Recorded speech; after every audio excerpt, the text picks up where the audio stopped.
ഇനി ചെറിയ കുറച്ച് മാങ്ങ കിട്ടിയേ. അപ്പോൾ ഇത് അച്ചാർ വയ്ക്കാനായിട്ട് കൊള്ളത്തില്ല, പക്ഷേ ഇത് മുഴുവനായിട്ട് ഉപ്പിലിടാൻ ഇത് നല്ലതാണെന്ന് തോന്നി. അപ്പം ഞാനിതിൻ്റെ നല്ലവണ്ണം ചൂടുവെള്ളത്തിൽ കഴുകി എടുത്തിട്ടുണ്ട്. അതിന് കറയൊക്കെ പോയിട്ടുണ്ട്.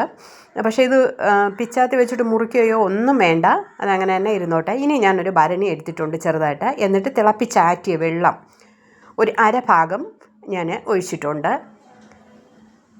ഇതാണ്ടോ.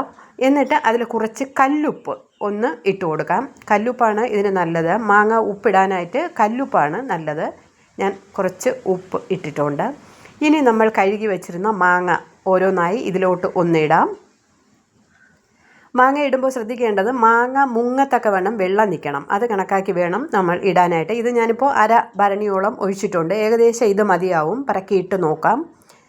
ഇത് വേറെ ഒന്നും ചെയ്യേണ്ട. പിച്ചാത്തി വെച്ചിട്ടൊന്നും അതിൻ്റെ ഭാഗം ഒന്നും, അതിൻ്റെ മൂട് ഭാഗം ഒന്നും അരിഞ്ഞ് കളഞ്ഞിട്ടില്ല. അരിയേണ്ട ആവശ്യമില്ല.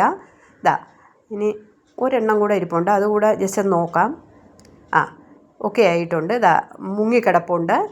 ഇങ്ങനെ വേണം നിൽക്കാൻ. ബാക്കി ഉപ്പും കൂടെ ഒന്ന് അങ്ങോട്ടിടാം. അത് അലിഞ്ഞോളും. ഉപ്പ് അതിൽ കിടന്ന് അലിഞ്ഞോളും, കുഴപ്പമില്ല. മാങ്ങ മുങ്ങി നിൽക്കുന്നുണ്ടോ വെള്ളത്തിൽ. ഇനി ഒരു ഭരണി അടയ്ക്കാൻ വേണ്ടിയിട്ട് ഒരു വാഴയില എടുത്ത് വാട്ടിയിട്ട് അതൊന്ന് ഞാൻ കട്ട് ചെയ്തെടുത്തിട്ടുണ്ട്. വേണ്ട, ഇങ്ങനെ ഒന്ന് അതിൻ്റെ വായ്ഭാഗം ഒന്ന് ഇല കൊണ്ട് അടച്ചിട്ട് തുണി വെച്ചിട്ട് കെട്ടണം. എന്നാലേ ഇത് നല്ല ടൈറ്റായിട്ട് ഇരിക്കത്തുള്ളൂ. തുണി വെച്ച് കെട്ടി വെച്ചാൽ ഒരു മാസം കഴിഞ്ഞ് 1-2 മാസം കഴിഞ്ഞ് എടുത്ത് നോക്കുമ്പോൾ മാങ്ങ നല്ല അടിപൊളിയായിട്ട് ഉപ്പ് പിടിച്ച് ഇരിക്കും. അതിൽ നിന്ന് നമുക്ക് ആ ഉപ്പുമാങ്ങ എടുത്ത് കറി വേണമെങ്കിൽ വയ്ക്കാം, നമുക്കല്ലാതെ ചോറിൻ്റെ കൂടെ കഴിക്കാം. നമുക്ക് എങ്ങനെ വേണമെങ്കിലും ഉപ്പുമാങ്ങ കഴിക്കാവുന്നതാണ്. നമുക്ക് കറികളിലിടാം. മാങ്ങ ചീത്തയാവാതിരിക്കുക. അല്ലാതെ നമുക്കിപ്പോൾ 1 മാസം 2 മാസം 3 മാസത്തോളം ഒന്നും മാങ്ങ ഇരിക്കത്തില്ലല്ലോ. മാക്സിമം ഒരാഴ്ച, അത് കഴിഞ്ഞാൽ മാങ്ങ ചീത്തയാവുമല്ലോ.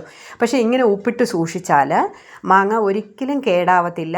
നമുക്ക് ഇത് എടുത്ത് നല്ലവണ്ണം ഉപയോഗിക്കുകയും ചെയ്യാം. അല്ലാതെ ചോറിൻ്റെ കൂടെ വേണമെങ്കിൽ നമുക്ക് മാങ്ങ കഴിക്കാം. എങ്ങനെ വേണമെങ്കിലും മാങ്ങ കഴിക്കാം. അതാ ഞാൻ നല്ലവണ്ണം കെട്ടി വെച്ചിട്ടുണ്ട്.